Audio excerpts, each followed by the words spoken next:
আসসালামু আলাইকুম রহমতুল্লাহি ওবরকাতুহু। আজকে আমরা হজরত ওমর রাদিয়াল্লাহু তাআলা আনহু এর ইনসাফ সম্পর্কে আলোচনা করব। গত পর্বে আমরা হজরত ওমর রাদিয়াল্লাহু তাআলা আনহু এর ন্যায়পরায়ণতা সম্পর্কে আলোচনা করেছি। যারা ভিডিওটি দেখেননি দেখে আসতে পারেন। ওমর রাদিয়াল্লাহু তাআলা আনহু এক অন্ধ বৃদ্ধকে ভিক্ষা করতে দেখতে পেলেন। সে ছিল জিম্মি বা সন্ধিবদ্ধ কাফির নাগরিক। তিনি তাকে জিজ্ঞাসা করলেন সে কোন বংশের। সে বলল যে সে ইয়াহুদি। তিনি তাকে ভিক্ষা করার কারণ জিজ্ঞাসা করলেন। সে উত্তর দিল, আমি বৃদ্ধ, কোনো কাজ করতে পারি না। নিজের খরচ ছাড়াও আমাকে জিজিয়া করার জন্য টাকা ভিক্ষা করে তুলতে হয়।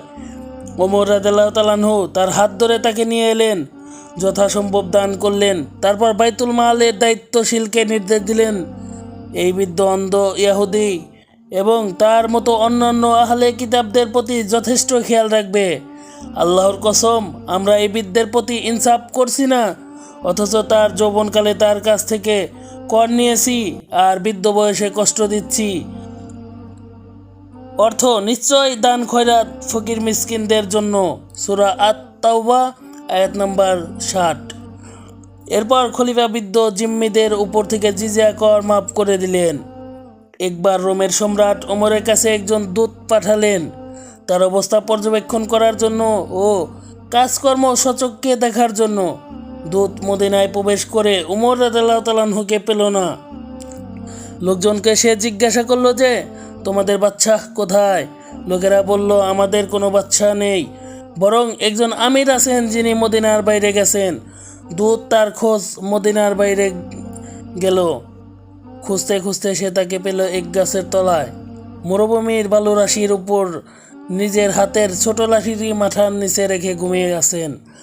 যে লাঠি দিয়ে তিনি কোনো অন্যায় কাজ হতে দেখলে তা বন্ধ করতেন। ওমর রাদিয়াল্লাহু তাআলা আনহুকে অবস্থায় দেখে তার অন্তরে সম্ভ্রম সৃষ্টি হলো।